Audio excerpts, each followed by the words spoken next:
Ghislaine Maxwell trial? It's all kicking off today, and I'm nervous. Do you ever feel nervous before these big trials? Like, I'm nervous for the outcome. Exactly. I don't know what's going to come out of this.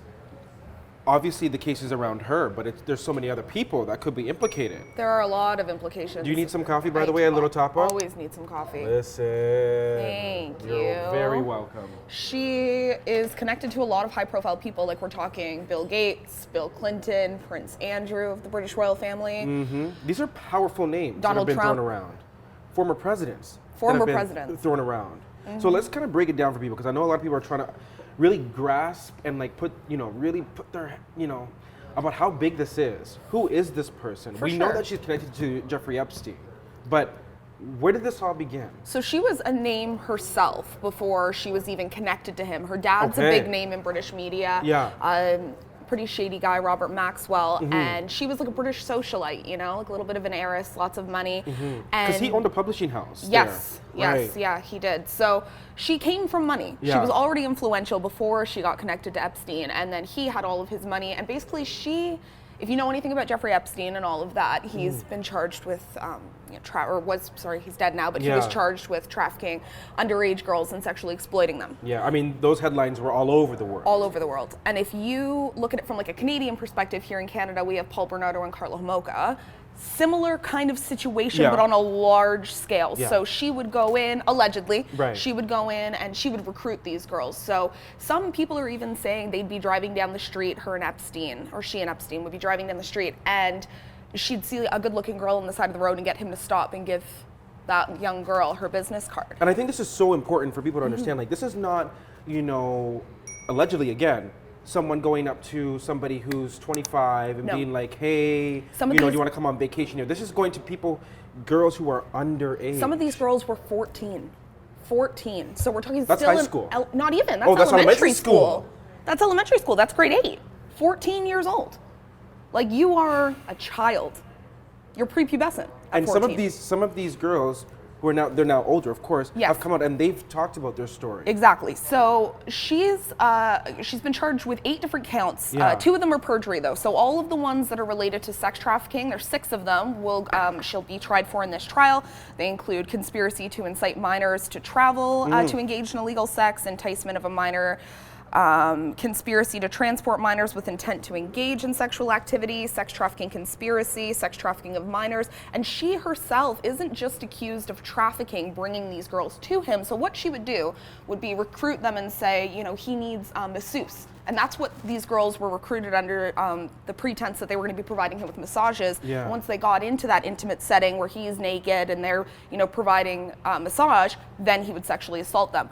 But it's not just him that's accused of assaulting these girls. She is also implicated in the abuse herself. So girls have come forward and said that there were group sexual encounters she would be partaking in. She's been accused of inappropriately massaging underage girls as young as 14 who are naked or topless.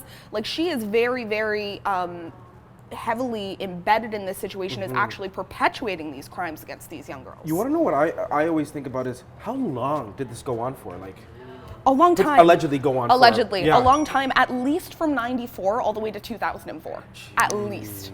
So he was originally charged with counts related to this in 2008, and he was convicted. He served certain months in jail. It was a big thing because he got out on day parole to go to work. But then when he was arrested back in 2019, I believe it was, he then went to jail and allegedly killed himself. Yeah. That's and there's a lot of conspiracy theories out there about that, and we're not going to entertain that. No, we're going to stick to the facts of what's happening. But it does raise an eyebrow. It does. When you talk about how powerful and who was in the circle of what was potentially going on, and it's allegedly going on. Allegedly, right? And the allegedly word, we got to say it. And it's important to remember that, like, it wasn't just girls. So say girls in California who were then abused in California and went home at night. Some of these girls were trafficked across the states, around the world, down to the islands. He had an island of his own. Some of them be down there. Maxwell herself is a British national, so she has a home in London. Some of the girls were trafficked there where he would abuse them. It's a widespread international problem. Everybody's going to be watching this trial, and you know what's so interesting? We were talking about this, that typically when trials are happening in the States, cameras are allowed inside the yes, courtroom. we've seen a lot of that recently. Right. Let's talk about it. Kyle Rittenhouse, for example. Right, Ahmaud Arbery, that trial as well, heavily televised and publicized, But this one, there won't be any cameras inside. No, because this is in federal court. So in the States, in state court, which is where we saw the Rittenhouse trial and the Ahmaud Arbery trial, you are allowed to have recording devices in there. So cameras, cassette tapes, so you get it on the radio, you get it on TV. When something's in federal court, you're not allowed to have recording devices in the courtroom. So we're not seeing that same level of coverage that we would. Which raises a lot of eyebrows as well, because of course there's so much public interest in this. That's the law, and that's fair enough, but not only is there a lot of public interest, there's a lot of high up powerful people who could be implicated who have yet to be charged with anything. So let's talk about, that person in the monarchy who we all know was very close. Prince Andrew. See, this is when it all kind of, not should I say came to light, because like I said, we had that court case back in 2008, and trial. That crazy interview that he did, which was explosive. I know you watched it from top to bottom, that interview. Yes, so that's what I'm talking about. So we had back in 2008, we had everything about with Epstein, but one really, really garnered public interest in her, I would say, is when that interview came out, and I believe it was 2019. It was around then, I think, or maybe a year before, but around then. That kind of time period, and it was very, very interesting. It was Prince Andrew doing a one-on-one with a reporter, and a lot of people felt he seemed very guilty. He seemed to be going back and forth. He made up some crazy story about how he had a condition that didn't allow him to sweat. She described dancing with you and you profusely sweating, and that she went on to have bath, possibly. There's a slight problem with the sweating because I have a peculiar medical condition, which is that I don't sweat,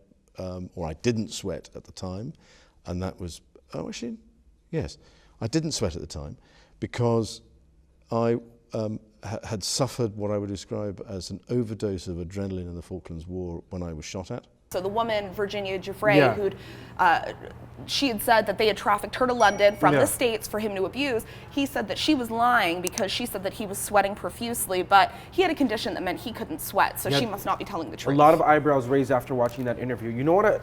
I just want people to understand. Like, of course, this trial is going to continue on for a little while. They're saying at least 6 weeks. Yeah, that's the time frame. But here, I want to guarantee you this. Like, we're going to continue following this because I know a lot of people want to make sure that they have all the details and they understand what's happening. Devin, I know you're going to be on this like hot potatoes. Yes. And just keep it locked to our channel because we will make sure that you get all the details, all the information you need. So and if you guys have any questions about this trial, let us know in the comments. We want to know. We want to keep you informed as to what's going on in this situation. Exactly. And don't forget to subscribe, tap that notification bell, and make sure to follow us on all of our social media.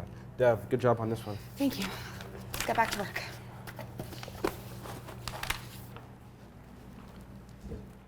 Hey BG Squad, thanks so much for checking out our channel, and listen to this, we have more great content for you, like this video right here and this video right here. By the way, don't forget to subscribe to this channel right now and tap that notification bell.